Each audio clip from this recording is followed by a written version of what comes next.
Hi guys! So, yan, nakauwi na ako from my interview sa 7-Eleven convenience store. And, gabi. At first, kinabahan talaga ako. Siyempre, Japanese yun, di ba? And yung nag-interview sa akin is yung owner talaga. So, yun.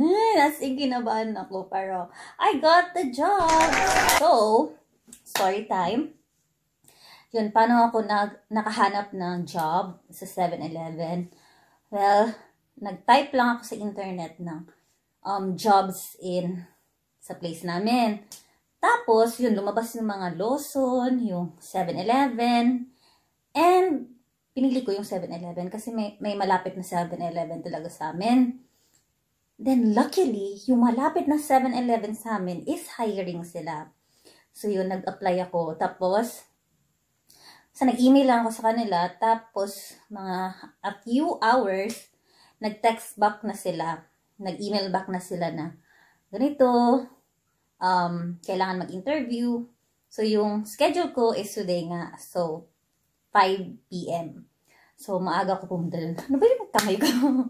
So, maaga ko pumunta doon. Tapos, wala pa yung may-ari. And, nag-wait lang ako doon sa front dining area. Tapos, yun na, pinapasok na ako. As in, sobrang casual lang. Ano lang. Basta sobrang casual lang. Wala siyang tinanong wala siyang, hindi niya ako pinajiko shokay. Yung talagang formal na jiko shokay. Yung ano lang, yorush ko, nagishimasu, ganun lang. Pinaupo niya lang ako. Tapos, nagkwentuhan lang kami. Kung ano yung pangalan ko, ilang taon na ako, saan nakatira. Tapos, ano pa ba tinanong niya? Basta, mga about sa akin, tsaka about sa work, yun, kung anong time at tsaka schedule na gusto ko, at na pwede ako. Tapos, meron din siyang schedule na sinabi kung pwede din ba ako sa schedule na yun. So, yun, basta sobrang ano lang.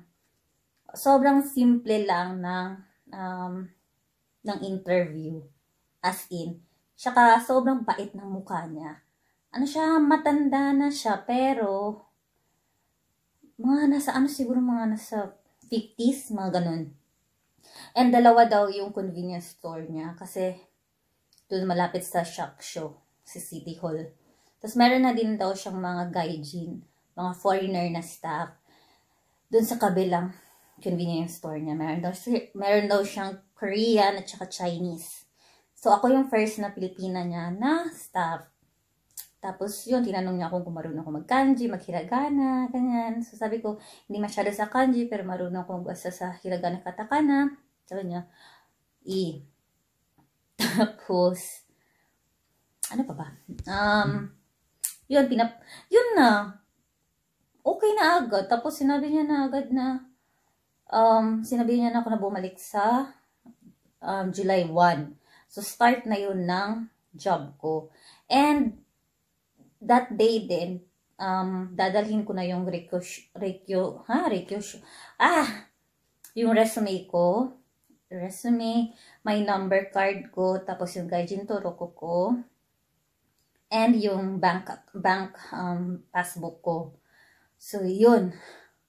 Ang first na shift ko is 4 hours lang, 9 a.m. to 1 p.m. So, yun. And training pa ako nun. So, sa first 5 days, training ako. And yung sahod ko is 850 yen. Dun sa 5 days. So, mga nasa per hour yun ha. 850 yen per hour. So, 4 hours ako. So, yung per hour ko in peso, 850, siguro nasa 380 or 390, ganun, per hour. Tapos, pag tapos na yung training ko, marunong na ako, iangat niya na yun sa 900. So, mga nasa, 400 peso yung per hour ko na. So, diba, sobrang laki ng mga part-time job na sahod dito. And, yun nga, first, kasi training pa ako, 4 hours pa. And, hindi niya pa nagawa yung schedule ko kung ilang araw ako sa isang linggo papasok. Sa Nga, pagbalik ko pa. And, hinahingal ako. Grabe, sobrang taba ako ngayon. Kain ako ng kain. Tapos yun, pinapili na nila ako ng uniform. Sabi ko pa talaga, sabi ko, S or M. Tapos sabi ng babae, sabi niya, M or L ka na? L ka na. Oh my God, hindi na talaga ako mukhang S. Bakla, taba ko na. So yun, pinasukan nila sa akin yung uniform ng 7-Eleven ng M at saka L. Sobrang laki naman na talaga ng L. So yung M ang kinuha ko. And sa ano pa, next week ko pa yung nakukuha. Dun sa store na talaga. Tapos, ano pa ba? So, yun. Diba, sobrang laki na siya kung 4 hours a day. Meron akong, siguro mga 1.5 in peso. Tapos, 5 times a day, a week, or 5 or 4 times a week. Kunyari, 4 times a week. So, meron akong 6,000 per week. So, times 4, 24,000. Mga ganun, diba? So, 4 hours na ako nun, ha? In 4 hours is 4 days a week. So, bongga na. Paano pa kung mag 8 hours ako, diba? Ay, kasi sobrang bored ko na. And sayang yung stay ko dito. Kahit wala naman akong gastusin, allowance naman, mas gusto ko pa rin yung may ginagawa ko, may nakikita kong tao, napapractice ko yung Japanese ko, and, yun nga, lumabas ako ng bahay, tapos may sarili akong pera, tsaka yung sahod ko, sa akin lang yun. Iipunin ko yun. Bibili ako ng Chanel. Charot! Joke lang. Hindi ako bibili.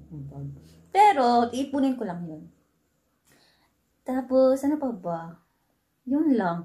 So, sa mga nagbabalak dyan, na mga gaijin, mga foreigner, na andito sa Japan, na gusto din mag-try na mag-work sa convenience store, huwag kayong matakot.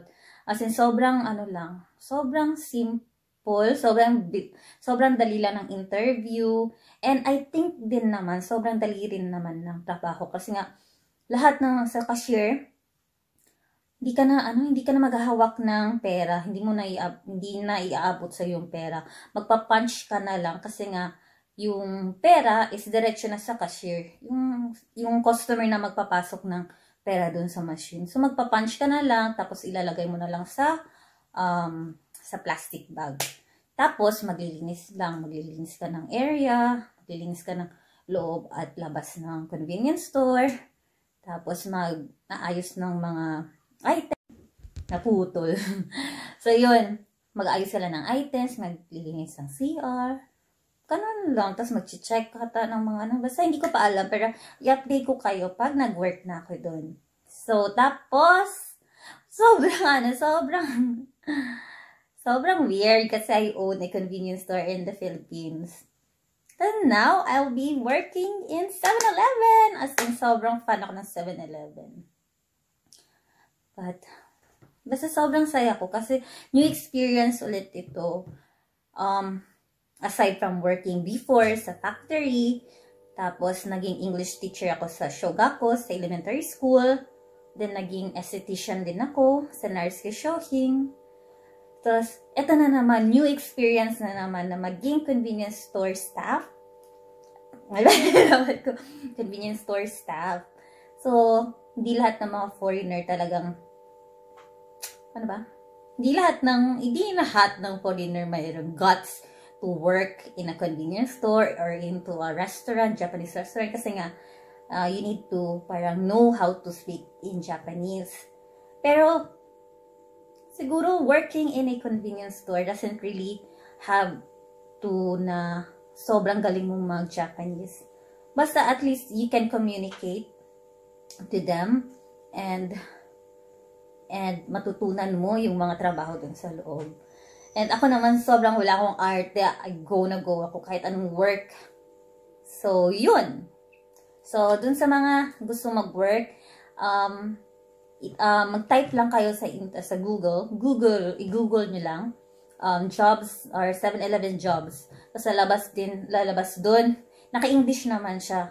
So, parang sulat nyo yung area nyo and yung area nyo, yung pinakamalapit, kunyari, Macon, tapos Matsusaka, ganyan. So, pag nag-search kayo dun, lalabas lahat ng mga 7-Eleven na hiring sa area nyo. Tapos, meron lang dun apply via phone or via email. So, which is which. Then, pag nag-apply na kayo dun, interview na next. Sobrang dali lang talaga ng interview. Walang sobrang formal. Basta mag-ano lang kayo. Just be yourself. Just answer whatever yung i-question ng owner. And, yun na, dapat smile kayo. Dapat yung parang positive kayo. Para ganahan din yung owner sa inyo. Syempre naman, diba? Mas gusto nila na happy at saka lively yung staff nila. So, yun na, that's it for today. I'm so happy na I will be working by July 1. So, yun yung start ng first day ko working in convenience store. So, I will update you guys sa aking experience sa aking convenience store job. So, thank you for watching. Sobrang taas na. Ay, hinihingal ako. Sobrang dal-dal ko, no? So, thank you so much for watching, guys. I hope you like this video and subscribe to my channel kung hindi ka pa nakasubscribe. And see you on my next vlog. Bye!